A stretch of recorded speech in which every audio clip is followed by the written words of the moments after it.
नमस्कार दर्शक बंधु, चलतु जानिबा आचार्य चाणक्य कहते बड़ भाग्यवान लोक सेही माने होइथांती जेउ मानकु पांचटी सुख मिली थाए।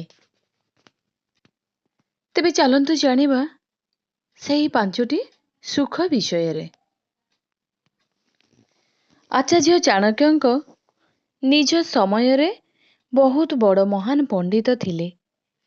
से तांको अनुभूति आधार रे चाणक्य नीति लेखिथिले। एही नीति रे से प्रतिदिन जीवन सह जड़ित अनेक कथा कहिथिले, जहा आजि पर्यंत प्रभावशाली मन हुए।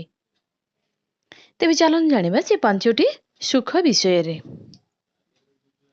प्रथम सुख हेउची आचार्य चाणक्यंक अनुଯାयी पेट पूरा खाइबा एवं एहाकू भल भावरे हजमर आनंद समस्तंकु मिले नहीं।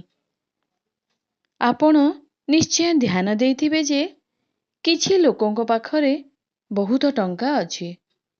सेमाने जेते चाहिले भी खाद्य किनि परिबे किंबा प्रस्तुत करि परिबे, तथापि कौनसी रोग किंबा अन्यान्य कारणरू एहाकू हजम करिवार शक्ति सेमानंक पाखरे थाए।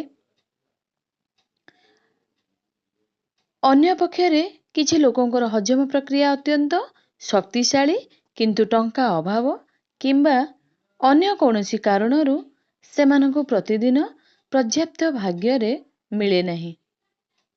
तेणु जिए एई दुईटी सुख पाई थाए से बहुत भाग्यवान। द्वितीय सुख हेउची जदि आपण ठीक समय रे स्वादिष्ट एवं गरम खाद्य प्राप्त करूचंती तेबे आपण बहुत भाग्यवान अटंती। विश्वास करंतु जे दुनिया रे बहुत लोक अछंती जेउ माने प्रतिदिन एही आनंद पांती नाही। आपण आश्चर्य हेबे जे एथिरे बहुत धनी लोक मध्य अछंती। तृतीय सुख हेउची घरे झगड़ा हेबार प्रकृत कारण हेउची झगड़ाकारी पत्नी। एहाठारू मनीष अत्यंत दुखी रही थाए। किंतु जदि आपणकर पत्नी प्रेम एवं स्नेहपूर्ण तेबे आपण सबुठारू खुशी व्यक्ति अटंती। एमिति स्त्री केवल भाग्यवान लोकमानंकु मिली थाए। चतुर्थ सुख आमे केते भी कही थाउ ना काहेकि टंका जीवन रे सब किछि नुहे, किंतु सत्य हेउची कौनसी व्यक्ति टंका बिना खुशी रे रखे नहीं। अर्थ अभावरू से अनेक भौतिक सुखरू वंचित होइथांती। एहीपरि केतेक ग्रंथरे अर्थहीन व्यक्ति मृतंकक परि कुहा जाइछि। तेणु जेउ व्यक्तिंक जीवन रे बहुत टंका अछि से बहुत खुशी रही थाए। पंचम सुख हेउची धन दान करिवार उत्साह एवं मन समस्तंक पाखरे नथाए।